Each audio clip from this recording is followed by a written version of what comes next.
All right, my friend. Good morning. Hey, all right. Good morning. How you doing, man? Good, dude. So funny. We're going to talk about health today, and we're both a little sniffly. Yeah, we didn't really set that up because we've been talking about it a couple weeks. Why don't we talk about health? And then we had a good topic the last couple weeks, and then here we are. And yeah, maybe it's good timing. Yeah, I like how you framed it before we got on air here. You called it an upgrade. Tell me about that. Tell me why you call having a cold and being sniffly and snotty and run down. Why is that an upgrade? Uh, well, I mean, I think, well, there's a lot we can unpack here about health and the journey to get where we are today. Like, I've definitely had my journey with health over the years. Excuse me. But yeah, it was a perspective that actually came from our friend Dr. Suki, and just calling it, looking at it as an immune system upgrade. And I get, that, I that resonates with me in terms of my body's going through some adaptations to something that's maybe new to it, and it's figuring out how to, respond and get rid of it, and I think ultimately become stronger as a result of it. And so I think, yeah, I think perspective is super helpful. And fortunately, I've known some amazing doctors over the years, including yourself, including Dr. Suki, Dr. Preston. I mean, there's just some amazing guys and a lot of guys online too that have helped just give me a whole other way to look at and consider some of these things. That's cool. That's really cool. Yeah, I think that's also a great teaching moment or a great teaching principle for anything in life. Like when we're challenged, the idea that if it doesn't challenge you, it doesn't change you. Mm. And so anytime that we have some sort of challenge, just look like, okay, great, this is an opportunity for me to upgrade to the next level. This is an opportunity. And so seeing anything that happens, yeah, when it comes to our health, like, yeah, this is an opportunity for me to get better. This is an opportunity for me to grow, to evolve. I love that. Yeah. Yeah. I mean, it certainly hasn't always been that way. I mean, and I can remember, you know, it was before I met my wife that I would have had a negative view of, being sick as being, weak, and I need to get better fast, and I need to, this sniveling and snottiness and all this is not a good thing. I need to treat that, right? So, if I would take whatever it was, Tylenol or NyQuil or Dayquil and all that stuff to try and circumvent what was going on, and that was Yeah. just a different mindset, just a different view of it. I'm in a place now where I'm like, like I was saying, it's just a shift in terms of like, no, this is something that I'm going to grow from. My body is going through something that's quite natural. How do I how do I listen to it, and how do I properly support it and work with it rather than trying to, get through it and circumvent it and think that somehow I know more than this intelligence that's working itself, on a daily basis. Yeah. And do you remember a moment when that shifted for you, or was it just a series of moments that started to gradually change things for for your perspective? In my health journey, I have a definite significant event that was the big aha for me. And it's kind of one of those things where it had to get really bad for it to get good. And so I had a really bad lower back. And it was probably from, like, I'm sure it was from like university. I used to go to what was it called? The Coop out at the university we have here, the gym. I'd go there one summer. I went there every day almost, and lifted ridiculously heavy weights. And I think that was fine, but I think it was the compounding effect of playing hockey and not properly stretching and warming up and skiing and squash. Like I used to do this was probably my early 20s. I do a lot of things without sort of properly approaching the activity, and put a lot of strain on my lower back. And actually, I even remember one time where we went and played. We did this annual trip out to Quebec or Ontario, Quebec to visit some friends in Montreal. We drive to this lake in Ontario and we play ice hockey. And one year, the lake was just crusted over of frozen snow and ice, and but we were determined to play. So we're out there shoveling and picking away at trying to get our ice surface. And I remember definitely screwing up my back badly on top of everything else that trip. And I would just medicate it. I remember Robaxacid. I would just take some stuff to just like, I gotta just get the pain going away. I want to play hockey. I'll be fine. Just this like I'm invincible kind of attitude in my younger 20s. Anyways, that persisted on and off with lower back. It got really bad by the time I was around 30, and it would just blow. Like I would do something, hockey or skiing or something without properly warming up and stretching and listening to it, and it would just go. I had two discs that were bulged, it turned out. And like I would just get floored. Like I wouldn't even be able to hold a spoon because of how inflamed my back was and how fired Wow. everything else was. Like my core was just gone. And so around that time is when we got pregnant. And as soon as I guess that's good for the show. As soon as we found out we got pregnant, I was like, okay, because this was happening every 3 to 6 months. And I was like, okay, I am holding my kid. Like I want to be able to carry my firstborn here. I got to sort this thing out. And so it was a journey because I went to some of the people I would normally go to. Not the same kind of chiropractor as you are, but I went to see probably four different chiropractors at that time. And they were like, oh, yeah, yeah, we got you. It was a quick adjustment and it would temporarily feel fine. Temporarily, I had some relief, kind of like if I would take a Yeah. Waxahachie. But 3 months later, boom, same thing, hit the floor. I mean, I couldn't even walk. And I was like, well, this is ridiculous. Like I'm going, but that's what I knew, right? I didn't know what I didn't know. These are the people that I thought I needed to go to. Hmm. It was my wife's help at that time who really opened up my eyes to being like, there's some other people you could go see. And so she introduced me to some more holistic practitioners. So I went and saw an acupuncturist, but she was really looking at my whole system in terms of how it was working and helping me stretch the muscles and relax them. I went and saw a whole different kind of chiropractor. Yeah, anyways, that's a long story. He had an amazing invention that I think actually worked phenomenally. But I went to see him over a series of months to actually get on a healing journey. And then I'm getting to the epiphany here.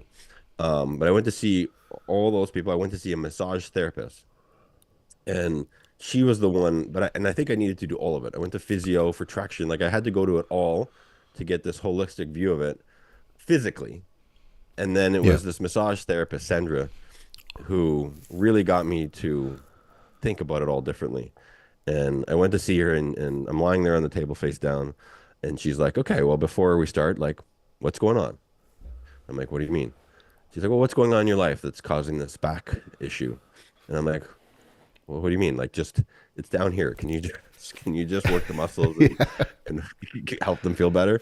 And she's like, "Well, just I'd like to know." And I'm like, "Well, I'm having a kid, and my wife and I just bought my first condo, and got all these big, life things going on, and some of that was stressful for me, the financial stress and kid coming, and she's like, "Uh-huh. Do you think any of that has anything to do with your back issue?" I'm like, "No, what do you mean?" Anyways, so long story short, we kept talking, and then she finally started to work on my back, and she was very, sort of intuitive. And the big aha there for me was, oh, and working with her was like, oh, I was carrying a lot of weight on my shoulders. And I Yeah. mean, that and also just this attitude that I could just keep persevering through this. So, anyways, the big aha was it's not just what's going on in my physical body.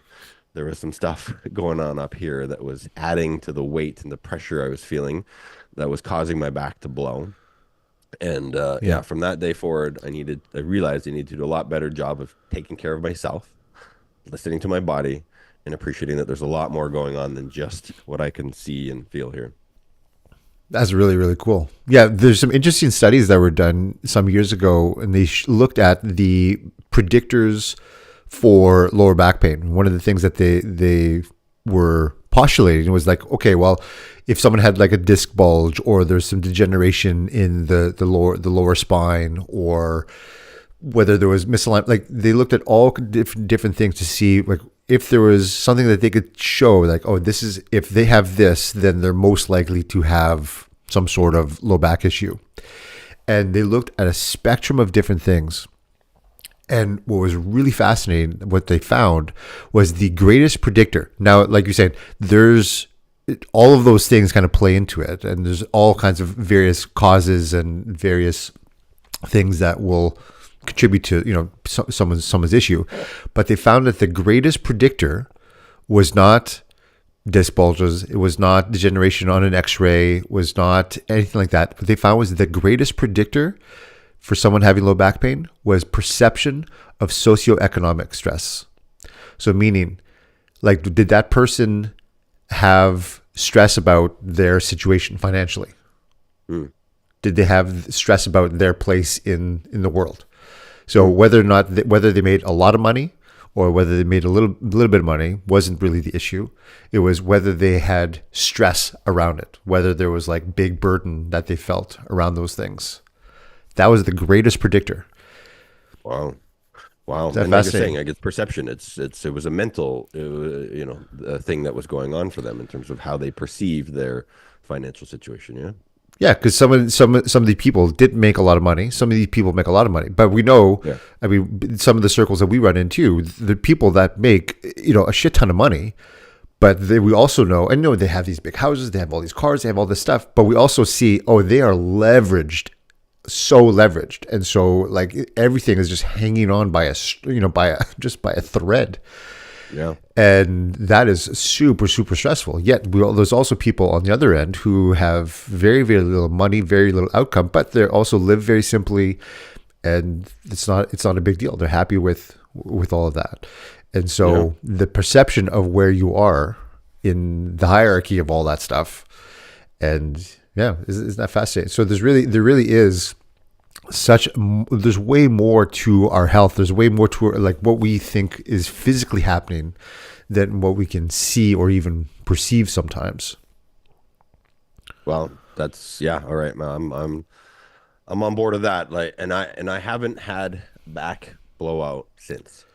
It would get in the early part of that healing and new awareness for me. When I would feel it getting close. And so I stopped doing some of those things, and I warmed up a lot better, and I stretched totally differently, and I stretched afterwards. And I mean, I just had far more awareness of this, and I started to work on the mind game, but I haven't had a black blowout since. And now I can do, and I never thought I was going to be able to run again. Like I thought, I have this, I had this story, right? I've got a bad back. I'm not going to be able to, running's really bad. I love running, and because of this shift, I mean, I run once a week at least, if not twice, or sometimes 3 times a week. Like I love running. And now I think it's like probably one of the best things I can do for my back if I do it properly and I listen to my body. But yeah, it was, I'm so grateful for that.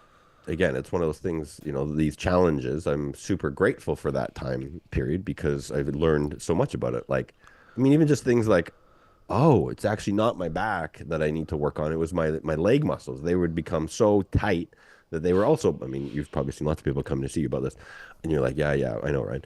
But my leg muscles would become so tight because I wouldn't pay attention to them that they were pulling the back out. But then also, like what Sandra was saying, like she was like, yeah, your bank, your financial bank, your wealth that you perceive is in your back, So, anyways, it was a huge aha, big, and I can, I remember that phase very distinctly. I remember also thinking that, like, man, there's all these great, healing practitioners, all these people who have a completely different view of me, my ability to heal this, than sort of the traditional people I was used to seeing. And yet the part I liked and didn't like was I could go see them, like they weren't very busy. I could go see them anytime I wanted. And I was like, well, this isn't probably good because it's good for me that I can go in and see these people anytime I want, but they weren't all that busy, which was also something that anyways, that's a whole other topic. Is just like, man, I wish more people knew that I remember thinking this now, this was 15 years ago. I'm like, man, I wish more people knew that these kind of people that could really help me and never have a problem again. I wish more people knew about them and could come find them. Yeah, it's so true. I mean, I think it really breaks down to the perceptions that we have, or the stories that many people hold in our culture about just life in general. There's this view of, we take, like, there's this view of really more outside in versus inside out, that life happens to us as opposed to life happens for us. And so when we have so many people in our society and our culture looking at life like things are happening to me, then there's a victim mentality. There's a, well, it's outside there. The control of my life is outside there. It's the outside forces. It's the government. It's the weather. It's the this. It's that. When really we know so much more. We have so much more control over our own self or over our own sovereignty than we know possible. And so that begins with just looking at things from the inside out. And so knowing that, yeah, like your body is created incredibly, amazingly to be able to heal, sustain, to do all of the things to thrive through life. And we look at it from the standpoint of like there are requirements. There are requirements for your health, just like there are requirements, just like it's the foundation of what creates health. There's a foundational requirement for our relationships. There's a foundational requirement for for growing children or like raising children. There was some studies that I was reading. There wasn't the study that I was reading, but I was reading an article about this girl. She was in South Florida. This is from years ago. This is probably 25 years ago, something like that. That she was raised essentially as a feral child. She was raised in a home where she was kind of locked into a room where she wasn't touched. She wasn't really attended to very much. They found her and there was dirty diapers all over the place. There was shit on the walls. There was like, she was locked into this little closet. It was just awful. But what they saw, because of her upbringing, and she was really young at the time. She was, I think, maybe 3 or 4. I mean, having had no physical touch or hardly any physical touch. I mean, she couldn't be around people. She had all these sensory issues. I mean, it was so bad. It was awful what happened to this little girl. And she's now grown up and she still has a ton of issues. She's overcome a lot, but like we just think about just the foundational thing of just being touched, just being spoken to. We often don't understand, we often don't know how that really affects us.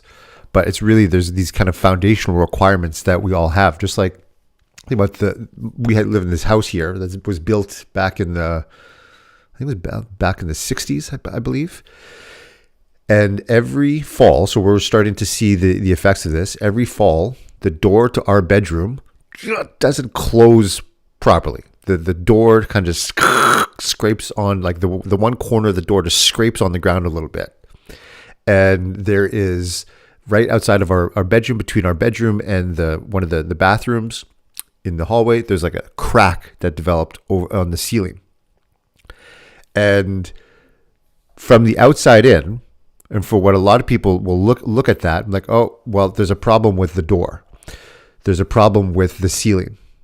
And they'll see the effects of something that is actually just downstream. There's a foundation issue in our house. The foundation is off somehow. So when things begin to shift, that's when we start to see all of these different things that happen. And so those are really the symptoms of a foundational issue. And so often when we look at our health, it's actually the same thing. We will often look at the symptom, the sniffly nose, the pain in the back, the whatever dysfunction that we're feeling, and think, well, that's the problem. But really, so often it's actually downstream from the actual issue. So there is the cause, which is not that, and there's the effect, which is what we're feeling. And we've been so taught, trained, and educated in our culture to treat the effect as opposed to correct the cause. And so I can patch up that ceiling as much as I want. I can cut the door down as much as I want. That's not going to change those things that are going to they're going to continue happening in the house. If there's all of a sudden in a couple of years from now, if there's a crack in the window one day because of the shifts in the foundation, I mean, it's the window is not defective. It's the foundation that's shifting. Right. Yeah, it's a great analogy, right? Because you could spend a lot of time, well, not a lot of time, but you could be focused on the crack and be like, oh, well, okay, it's the crack. And you could, get some mud and spackle and clean up the crack and sand it and paint it. You could look at the door and be like, oh, it's the door. You could get some chisel out or whatever and hack off the corner so the door closes properly. But you're right. If you haven't gone to the root of the problem, if you haven't gone to the foundation of the problem, if you haven't gone upstream, then potentially next year you're going to have the same problem, right? The house might set a little bit more, and oh man, what's wrong with this door? And just get focused on the symptom rather than taking a bit of time and looking at the cause. Yeah, I mean, and that so was often. So go ahead. well. I was just going to say quickly back with my backstory. That's that was the shift I made. Was I went from the symptom of this back pain. I just needed to feel better. I just need to treat what's going on here in the surface it was definitely that outside in victim mentality that you talked about because I was like, this back, like it's slowing me down. I just want to go play hockey. Like it was in that mindset. I need to just fix it so I can go do the thing I want to do versus through the help of some others and eventually getting to a much more empowered place, right? Where now I realize, oh, I'm causing this back problem because of these things, how I'm thinking about this and I'm not doing this properly. Like it ended up being a great shift because it went from, I don't know why this is happening. Why is it happening to me? I just need to make it better. I need to just get on with my life. And then it eventually shifted to, oh, okay, I see what's going on here. I'm at the cause of this. I can correct this. I need to change some of my own behavior. I need to do some work to think about things differently. And it might take a little bit of work, but it was a huge shift to being like, my body's telling me some things here. If I listen to it, I can sort this out on my own. Yeah, so true. So true. And it's the same. Like one of the things I love is when we can take something from one aspect, take the principle from one aspect of life, and be able to apply it to all aspects of life. And that's one of the things, I guess, when we know that it's kind of a greater truth or a greater idea, is when we can apply it broadly, when we can understand something in one domain and then begin to apply it in others. So you think about this from the standpoint of, let's say all the domains of our life. Let's say from the standpoint of think of our body, there's our being or our spirituality, our connection to or whatever we think happened to us or how we got here, our creator. There's our bonds, which is our relationships, and then there's our businesses or our careers or the thing that we do to contribute to the world. I mean, I think about the foundational issues of, say, when it comes to our bodies. Like if I believe that everything happens to me, that I am not in control, that I wait until things break down to do any sort of anything to help myself, and I'm not taking care of my body on a day-to-day basis. I mean, they're like we talked about, they're requirements for your body to be healthy. We can get into that in a minute, but just like there are requirements in my relationships. I mean, when I think about with my kids, if I just gave them sugar all the time and didn't tell them I loved them and didn't give them any structure or routine or didn't touch them or didn't, any of those things, like, would I expect that I would have, well adjusted, healthy, happy children? Like, not at all. If I just spoke life into my wife and told her I loved her or communicate with her and gave her time and energy only when she was yelling at me, like that doesn't help the relationship. I mean, there are things like we talked about, there are requirements that we have to develop and evolve and build and create and grow every aspect of our life. And I love that it's like, okay, when we look at something going off in one aspect, we can think, okay, wait a second, this is likely downstream from something. So what's at cause here? What's really going on? And I think for a lot of people, that's where it really starts. It's like when something happens, let's say physically, to take a step back and go, okay, wait, why is this happening? What more could be happening here? What could be at cause of this? And then rather than trying to attack the effects, the symptoms, start to look at also, okay, what's at cause of this? And what can I correct? What can I start to change in my daily life so that this, number one, doesn't happen again? And like what we started talking about in the beginning, that this is an opportunity for me to upgrade. So my experience in life, my fulfillment in life, my enjoyment of this life is just far greater from now on. Yeah. Yeah. Yeah. Totally. When I think about it, if we talk about kids here, you brought it up as well with yours, I could just think of so many examples with my kids where I can now give them the same perspective, right? When something comes up with their health, to help them understand that, like, okay, well, why do you think this is coming up? Versus like one of them had an inflamed tonsil recently, and they go on Google and they're like, oh, Dad, I gotta go get my tonsils removed. Like, look at it, it's huge and it's just flamed. And I read it online that I gotta go get it removed. And I'm like, okay, maybe. Let me have a look. And then we talked about, well, what's been going on right now, like in your life, and they'd be going super hard, up super late, and just yeah, they'd been going really hard, and their body was, in my opinion, I was saying, look, maybe your body's showing you signs that it's a time to slow down, and you've got something that's inflamed here, and maybe it looks a bit infected.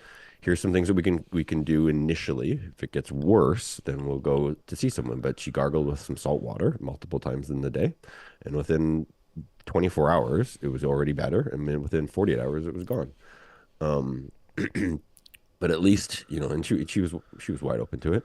At least now they have the awareness of, like, okay, and then anytime they've gotten sick now, they know that it's my body's way of saying, like, it's not happening to me, like you're saying, it's this is showing up right now for a reason. Maybe I've been going pretty hard, maybe I need to slow things down, or maybe that's just going to be what's going to help it get better.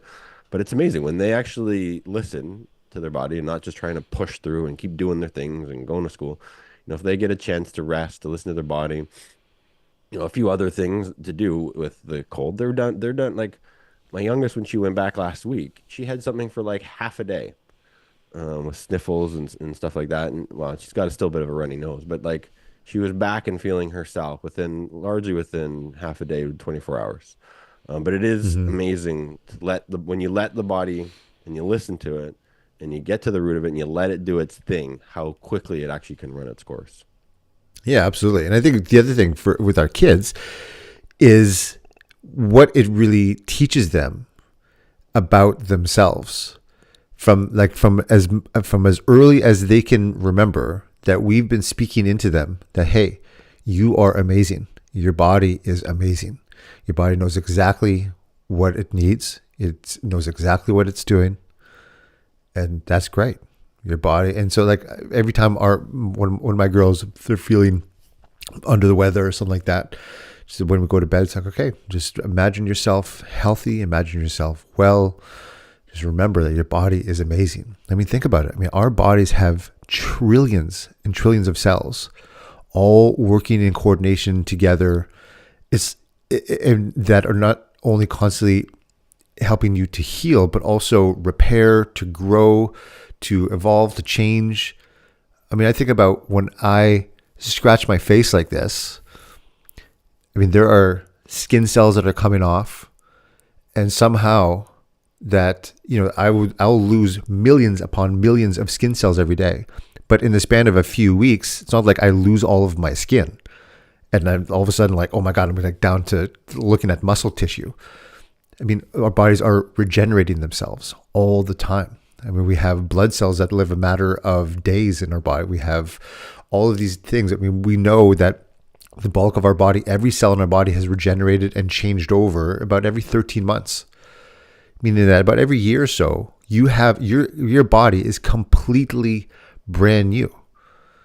No cell in your body is the same as it was a year ago. Yet somehow I'm still me. You're still you. And I believe to give our kids that understanding from a very, like I said, as early as they can remember, and even before then, to speak life into them, like, you are amazing. Your body is incredible. It can do so much. I think just the empowerment that gives them allows them to then, like we talked about earlier, is to take that concept and that principle and apply it to every aspect of their life. Even when it comes to their learning, like, I am amazing. I can learn. I can grow. And so we've talked about so much on this podcast before, this idea of the growth mindset, that we are always changing, we're always growing, we're always learning, and our bodies are doing the same. Yeah, you're right. Yeah, it ties right into the same lens, that inside out, that helping them feel empowered, versus, oh, the power's out there. No, like as you're talking about with our bodies, like there is like, and I don't, there are millions of things happening, trillions of things happening right now that I have no idea about, that I don't have to do anything about. Like my body's talking right now and I don't have to think about how I actually talk, right? I can see you, I can understand what's going on. My body's beating its heart right now, it's breathing its lungs right now, it's digesting the tea I have right now. Like it's helping me stand. Like there's an incredible amount of things that our bodies know how to do that I don't have to tell it to do. It just does. I mean, there's just like the vastness of that intelligence. Like I can't get my head around it. That's for sure. Like I didn't take any biology courses, but even if I did, like just the vastness of what's actually happening moment by moment that our bodies are able to do without us doing anything. In fact, I think largely we get in the way of what our body wants to do. But I think that's So just, true. it's an incredible seed to plant and to help. And that's been a big shift for me too, is to just get to a place of empowerment, realize how incredible the body is, figure out at least what in the limited capacity I have to think about it, is to think, how can I work with, okay, my body, what is it asking for right now? What is it trying to tell me? And find the people that can align with that belief as well. Yeah. And I'm not trying to, I know there's different, there's different practitioners, and I'm not, like for example, the traditional system doesn't typically think that way, because they're usually dealing with like the symptom, right? They're usually dealing with an acute case, which is great. We've gone to the hospital lots for an acute situation, like my son breaks his arm.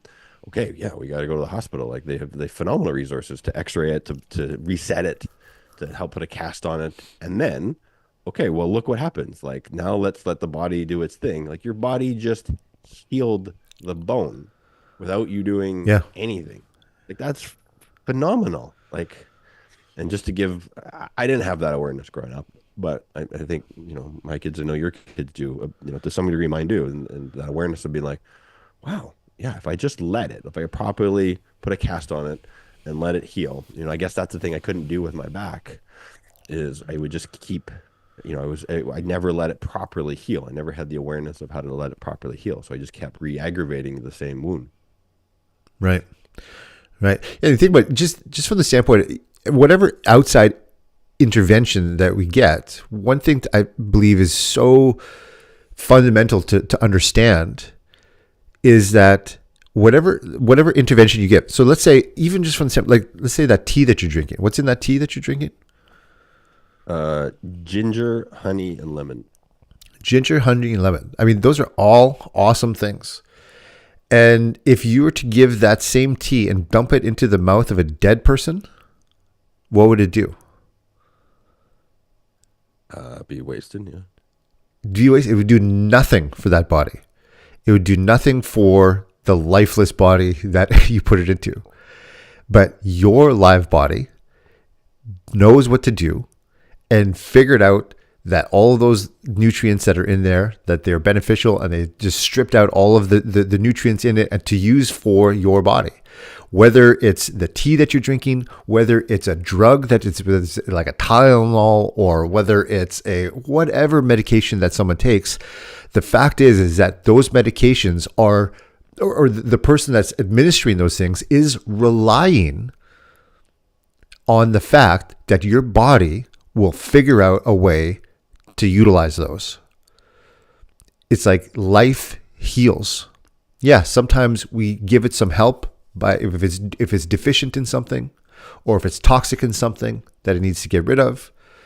But it's the life within your body. It's that thing. It's that what we often refer to as the subtle substance of the soul. It's this tiny rivulet of force that runs through our body, that courses through our body at every given moment, that is actually doing the work.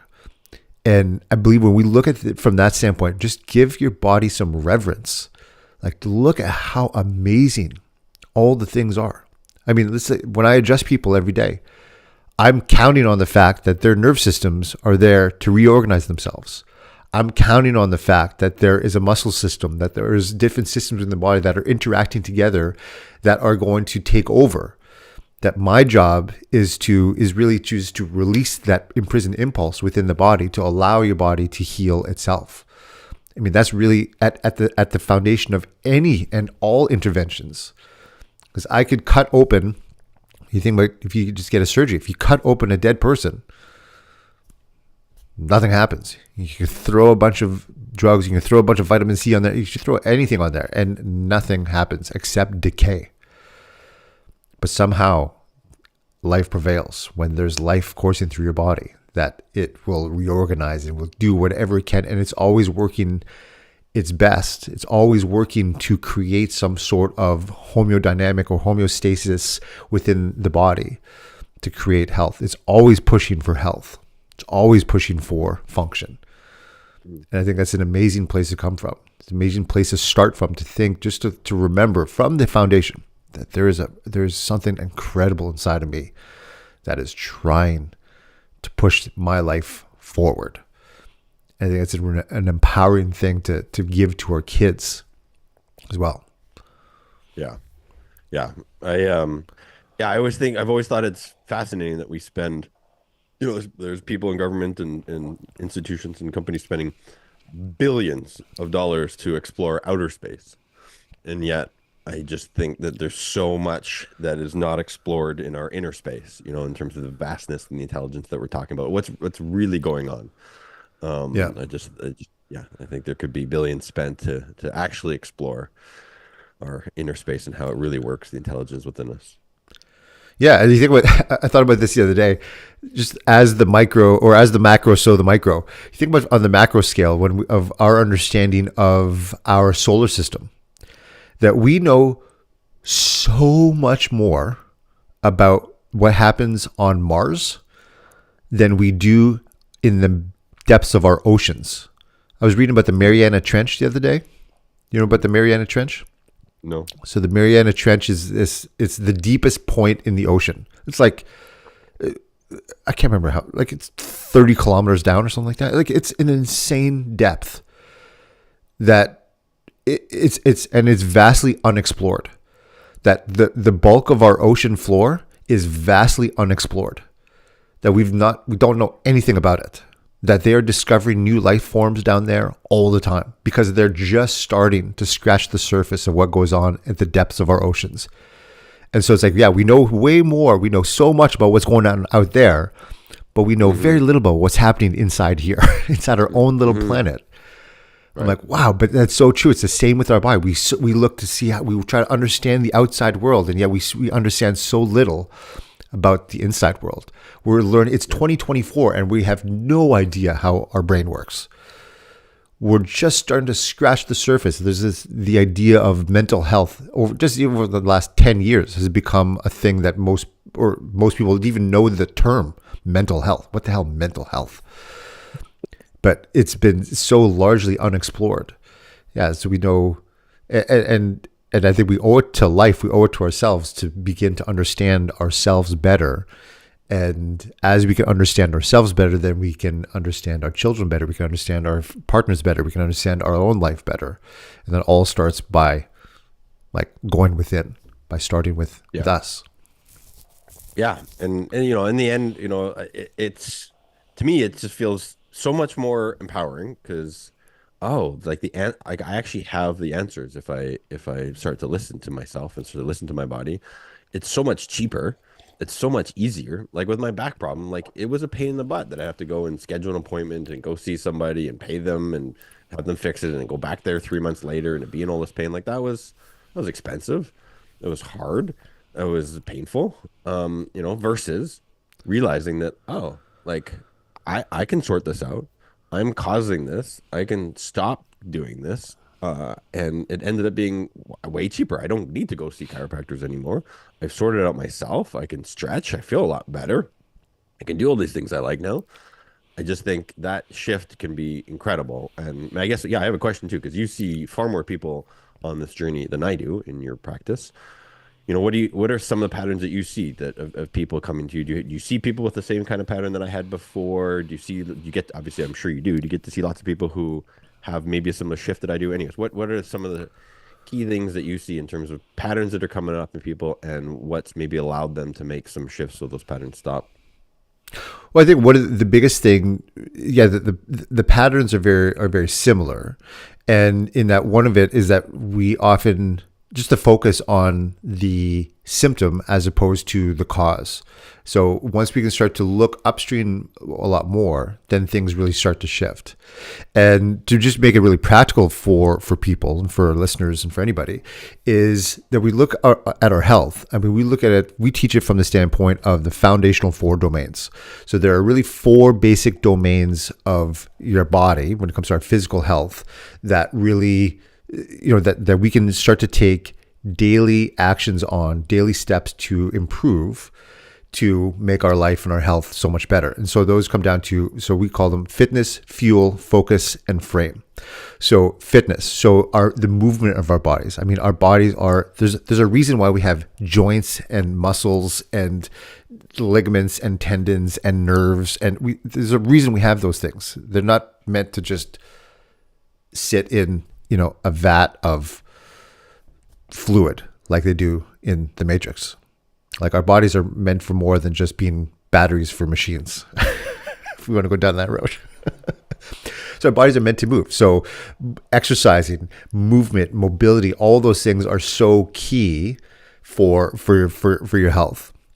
And so then we look to fuel. So fuel is the things that we take in. There's the tea that you're drinking. There's the food that we eat. There's the oxygen that we breathe. All of those things, those are the fuels that run our body, that we need some of those things, that even though we're taking things from the outside in, it's the fact that your body knows the difference between an apple and a Twinkie. And that even if you give your body Twinkies all the time for a long period of time, your body will try to figure out a way to just strip as many nutrients as it can to the point of depletion, but it'll do the best that it can. So we have fuel. Then there's focus, and we talk about, our mental health and how much that plays into our physical health. Think about when you get scared, when you get stressed. We all have a different tell of how stress affects us. Some people, it's like they hold it in their shoulders. Some people hold it in their jaws. Some people hold it in their low back. Like we all have these things. Like when we feel stress emotionally and mentally, it affects us physically. But it all begins, and any health journey is going to begin in the mind. You've got to make a choice in your mind to be like, this is the commitment I'm making. This is the thing that's going to happen. And unless it happens in our mind first, then it doesn't happen in the rest of our bodies. It's our minds that are telling us, okay, move, I'm doing this. And then there's our frame, which is often the most often neglected, the most often kind of forgotten about domain of our health. So we think about just the structure of our body. We have our skeletal structure. We have the bones. We have really inside this little skull, this little brain bucket that we have is our brains. It's the one thing that controls and coordinates every other function in our body. And just like we have our brains that are protected by our skulls, we have the extension of your brain, which is your spinal cord, and out there, those little wires that connect everything, which are the nerves. And just like you've got like we said, your brain is protected by your skull, your spinal cord and those nerves are actually protected by your spine. So your spine's primary function is really for protection. It's like the suit of armor that protects everything. And so you have those structures that are meant to be cared for, that kind of frame structure that provides foundation for the rest of everything else to happen. And so when we take care of the requirements, because we talked about before, there are requirements for your body to be healthy. There are requirements for your body to be able to thrive. And once we fulfill those requirements, then the rest is easy. And so when we get into trouble is when we have a deficiency in one of those requirements or a toxicity in one of those requirements. So you either have too much or too little. I think about it just from the standpoint of like you don't have to be a master gardener to understand.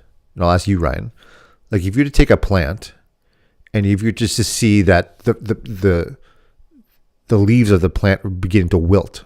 So the green leaves of the plant are starting to turn a little brown. They're starting to look a little wrinkly. Like what would be one of the first things you would do? Check the soil. check the soil. And so what would you potentially do to the soil, Yeah, if I anything? would check. I would, if it's dry, I would touch it. If it's been dry, if it hasn't been watered in forever, then first thing I would do is give it water. Right. So you give it water. What would be another thing that you do for the plant potentially? Check the, where it's located. Is it getting enough sun? Yeah. So you check. So, but here's instinctively what you did is you looked at the plant, a wilting plant, and said, what does it need? Because you understand foundationally, fundamentally, that if a plant has healthy soil, if it has water, if it has air, if it has sunlight, like if it's in a proper environment, then your expectation would be that, okay, if I give it water, if I make sure it's in sun, make sure it's got some oxygen, like would you expect that plant to then start to thrive again? Yeah. Absolutely. But when it comes to our bodies, we start to think like, oh, like we've kind of done something totally different. We don't think, well, what do I need? We think, well, what do I have? Oh, my back's hurting. Oh, I've got my eyes twitching. Or my, I'm feeling this. I'm not, I'm feeling a bit different. Like, what do I have? As opposed to looking back, okay, well, what do I need? What are the requirements that maybe I'm missing? Am I deficient in a requirement? Am I toxic in a requirement? And we do it really simply. We just look at those four basic domains. You've got those four basic domains. Like, is there something in, like, am I feeding my body crap? Am I not moving? Am I moving too much? Am I breaking my body down? Am I totally stressed? Am I unfulfilled? Am I in constant chaos in my relationships? You know, is my alignment totally off? Am I not moving properly? My mobility totally screwed. Like, so we think about those things. I mean, that will get you 99% of the way there just by looking at those fundamental, foundational requirements and over just those four basic domains. And so for a lot of people, to come back to your question, that's where a lot of people will get mixed up. They think that health is so complicated. We think about it, your body is so complex. There's so much about my own body I don't understand. I've read tens of thousands of pages and studied for years and years and years, and I continue to learn. And there's still so much that I have no idea about. And I can only imagine that the everyday person who hasn't even looked into, they've never looked into their own bodies. I mean, I can imagine that, yeah, holy crap, like this is so complicated. It seems so complex, but really our bodies are extremely complex, but health is not complicated. We can just start to just stripping that, just make things really, really simple. The more we can start to simplify things, I think that's where people will see the most bang for your buck, is just those foundational things. So you think about our kids. Like, are they getting to bed on time? Do they have proper routines? Are they eating properly? Like, are we feeding them tons of crap? Or are we feeding them better foods? And never mind the ratios of carbs to fats to proteins to whatever. Like, never mind those. That's, you can get in the weeds with that. That's totally great. That's fun sometimes. But just look at it just way more simply than that. Like, is all the food processed, or is it, or the ingredients, can I name all the ingredients that I'm eating today? Just something basic like that. So those basic things, when we start to look at it really just foundationally and basically, that solves the problem. And that really opens the eyes for a lot of people. Like, and I think, like we talked about earlier, it empowers people to think, oh, I can do this. I got this. Like, I'm way more in control of my own body than I actually realized. That my body has the capacity to heal so much more than I actually gave it credit for, that I actually even believed that was possible. And we give reverence back to that power within them to have more control and be responsible, to be able to respond to whatever happens in their life.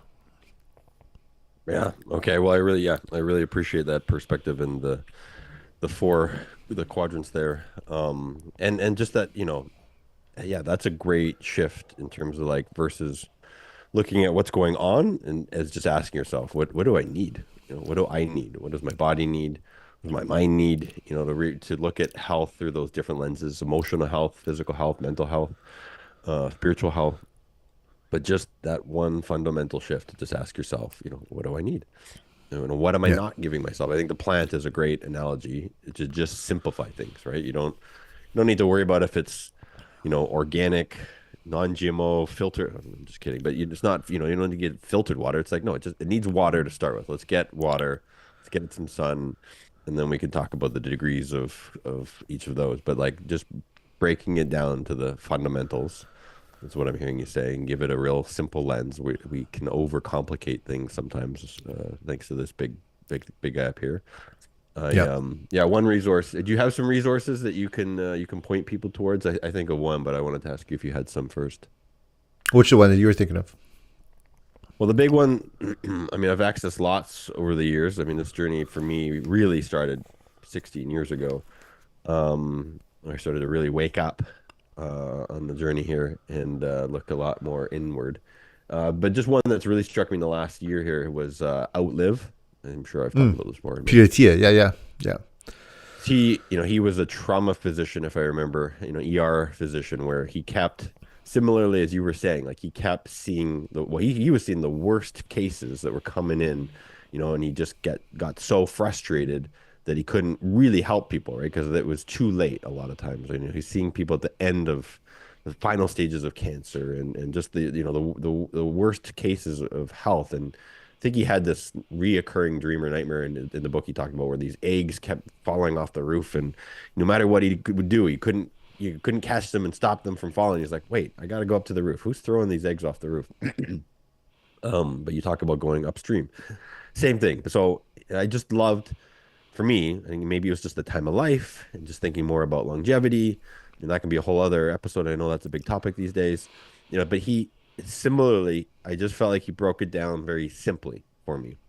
And Hmm. so I was able to take away from it some very practical things that I could refocus on that were going to help me be far healthier now and into the future. Because I've gone, I've been healthy, but I struggled with being consistently healthy. Like there was a phase where I did two iron, not iron, well, not Ironmans, two triathlons, Olympic distance, two half marathons, some tough mutters. Like I went through a phase like, okay, I'm gonna get strong and healthy and show my kids I can do all this, and I did it.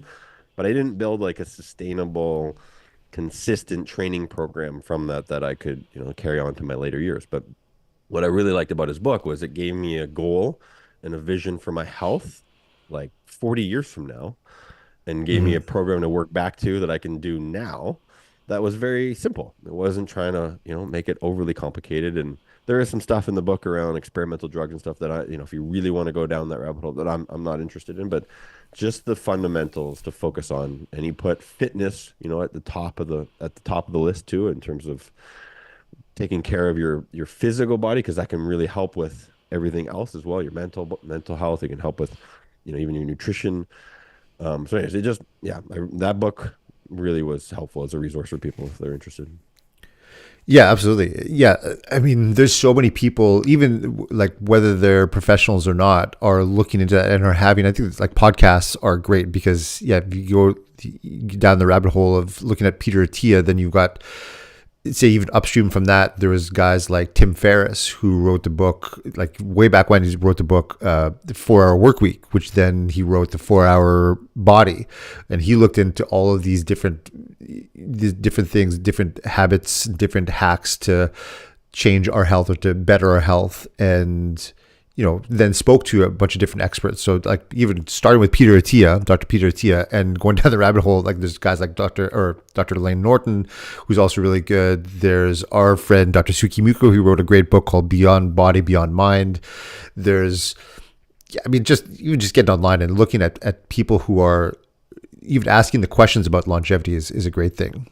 And one thing, tangentially related, but as you're talking, it reminded me, I've never seen in my clinical practice, I've never seen a sick kid, like because of their bad habits, because they ate poorly, because they didn't sleep. I've never seen a kid that wasn't well, but that when they presented, that their parents were just the picture of health. But I have seen the opposite. I have seen people who parents who come in who are in awesome health, who take care of themselves, who their kids are also thriving. And I've never seen, a sick parent with a super healthy kid Mm. either. It's like the things that we do, our kids do. I mean, you think about it. The things that I eat, they're the same things my kids eat. So if I'm eating like shit, then they're eating like shit. And if the standard in our household is for movement, is for getting sunlight, for drinking clean water, if the standard for me is that, then that's going to be the standard for my kid. I don't have a different standard. I think that's one of the ways that we get into trouble as dads, is that when we think that our kids are somehow fundamentally different than we are, and that we can do something different for our kids than we do for ourselves. And I often know, like when a kid comes in and they've got some stuff happening with their health, one of the first questions I'll ask is like, hey, well, what is happening with you, the dad, the mom? What are you guys doing? Because you guys are setting the standard. You guys are setting the example. And let's say last night, my kid, she has this little agenda that every day she has to fill out. Okay, like this is what the intention is to do for when she gets home. So she has to read for 20 minutes, and she has like a specific like gym class now that she's doing, like a physical education. So on Monday she had to do 20 push-ups. Then on Tuesday she had to do 20 squats, and yesterday she had to do 20 jumping jacks. Well, she forgot to do all of her little things, and it's like right before bed. And I'm like, okay, well, let's get up and do 20 jumping jacks right before bed, because we got to do it. And I remember doing it in our bedroom. My 4-year-old got into it, and she's doing her, her little uncoordinated jumping jacks, which is so cute to see. And my 8-year-old doing them, and I'm doing them. And I remember that moment when going, yeah, I'm so glad I can be the dad. Like whatever, it was 20 jumping jacks, wasn't a big deal. But I knew mentally too, and I was like, I'm doing this. I'm being an example for them. If I want them to do it, I got to be able to do it too. Don't expect your kid to do something that you're not willing to do. And I believe that's one of the greatest forms of leadership. In other words, the only form of true leadership is going first, being the one. Like, I cannot teach somebody, especially my own kids, from something that I don't do myself. And so if I take care of myself, my kids will more than likely be able to take care of themselves as well, and do that as well. And so, so we just need to set the example. Yeah, that's huge, man. We've said it before, be the example we want to see in the world. And to look at it like, our kid might be the symptom. We might be the cause. Like, to go upstream, it might not be something that they're even aware of or in control of. It's something that we're at the cause of, that, can feel bad. Like, oh, really? Like, oh man, yeah, I gotta clean up my act here, because I might be the one that's creating this situation. And it's empowering, right? To realize that, okay, I can take ownership of this. I can be a leader here, and a better example. Because I remember even the simplest example when we had our first. I remember being like, oh man, our I don't remember, she might have been like 6 months old, maybe even a little bit younger, and then she was just like out of sorts. As a baby, she was really well mannered and really calm, and but there was a time where she was out of sorts. She was melting down, and we're like, what's going on? And then we realized that, like, at that point there was a dynamic between my wife and I. We were stressed, we were arguing, we were fighting. We're like, oh, like, even our emotional state, our kid is picking up on that. And that was Yeah. also just a big awareness for me at that phase in life. I mean, like, wow, like, just to really appreciate how much effect that we can have on others, our state, our words, our actions, our behaviors, and just to be at cause with that and be aware of that. I think it's it's empowering, and it's like, oh man, it's some of that stuff's hard to, it's a big pill to swallow, but that's part of the role we've chosen here. Yeah. Yeah. And I often think to take back control from the idea for most people believing that life happens to them, that they are a victim of their circumstance, is that, I remember learning this years ago, and I think about it so often because I'm not great at it a lot of times. But it's like, okay, whatever is happening, this may not be my fault, but it is my responsibility. So that that comes with a lot of, there's a big weight to that.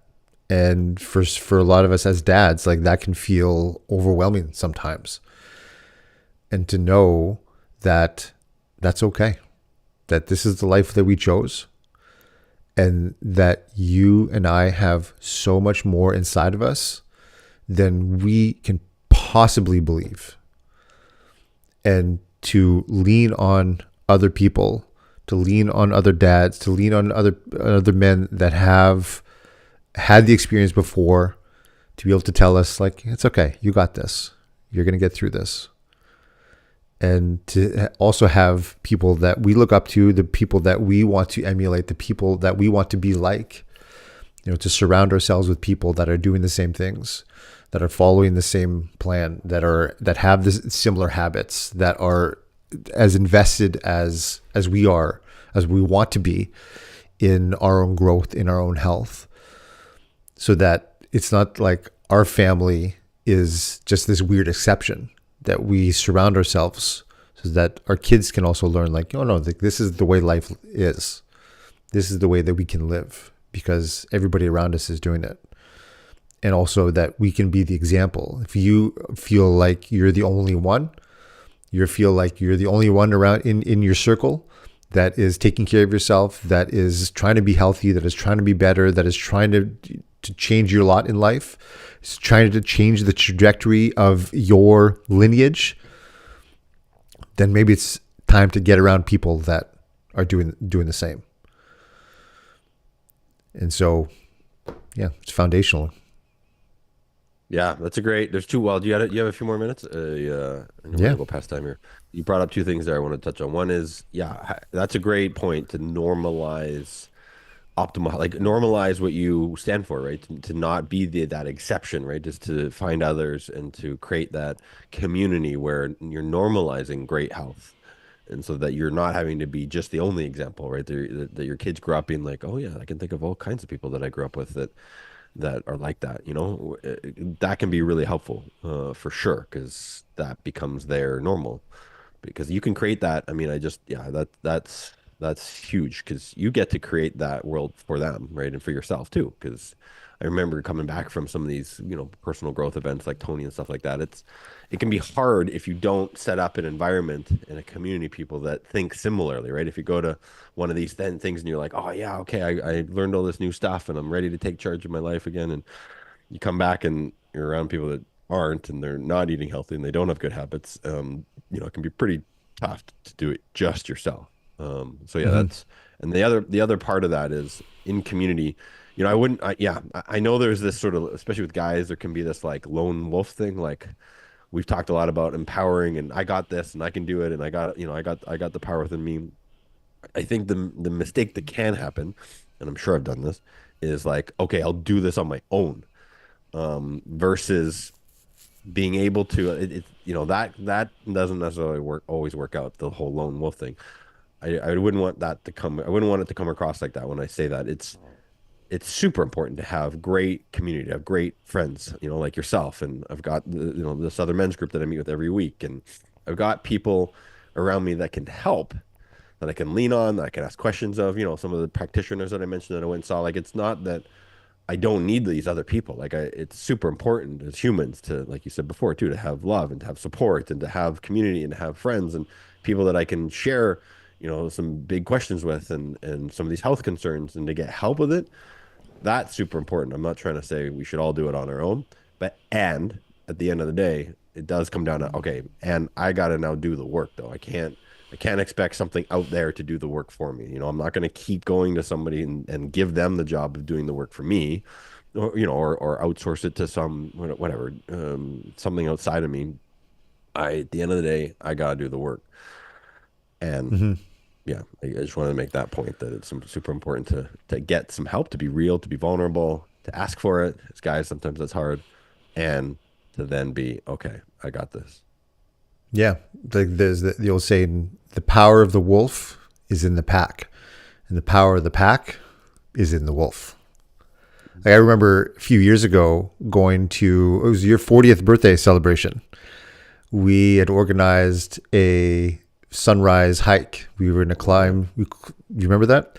We Oh climbed to the man, top I would of, never forget that. Yeah, it was like Seymour Seymour, one Mountain. of the mountains around here, Seymour Mountain, and we went and climbed it. We all met at 3:30 in the morning or something like that, and we climbed up to the peak so we can see the sunrise. And there was a bunch of guys there, and I had an experience that day where I was the guy that was not like the others, in that I was the last one.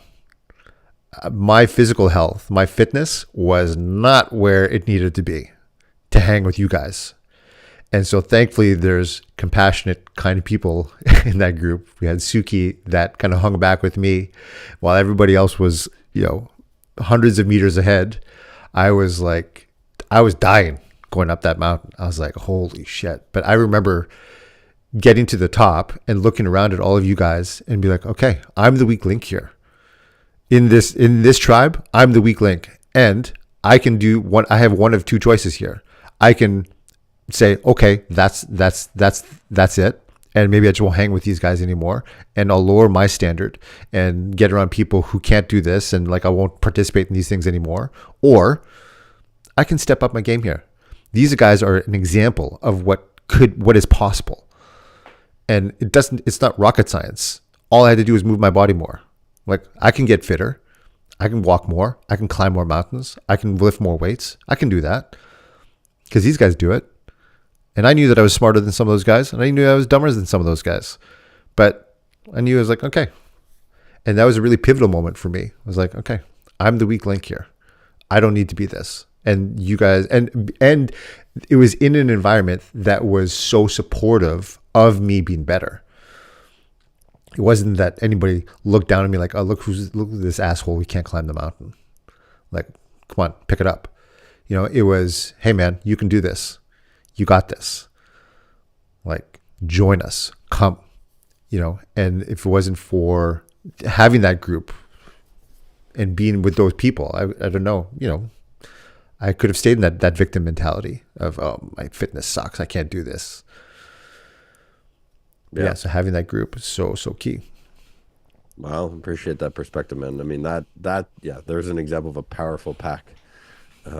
Get me up. I mean, yeah, what a gift. Just anyways, getting me up, a total surprise. No idea. Super dark out and getting me up at whatever that was. Yeah, 3:30 in the morning. And then I get to the parking lot and there's all some of my closest friends and brothers there. I'm like, what? You guys are, man, that was incredible. And then just to be on the top of that mountain. And I don't think I've ever been able to see that where the moon was setting at the same time the sun was rising.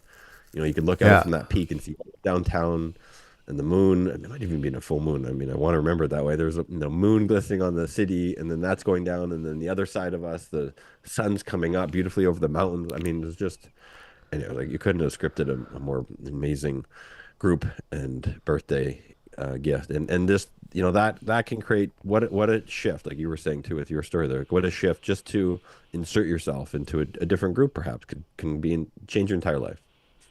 Mm-hmm. Totally. All right, man. We'll go heal up, All right. Yeah. upgrade. Yeah. Rest. And All we'll right, see you man. next time, man. Yeah. Yeah. Huge love to you. Thanks.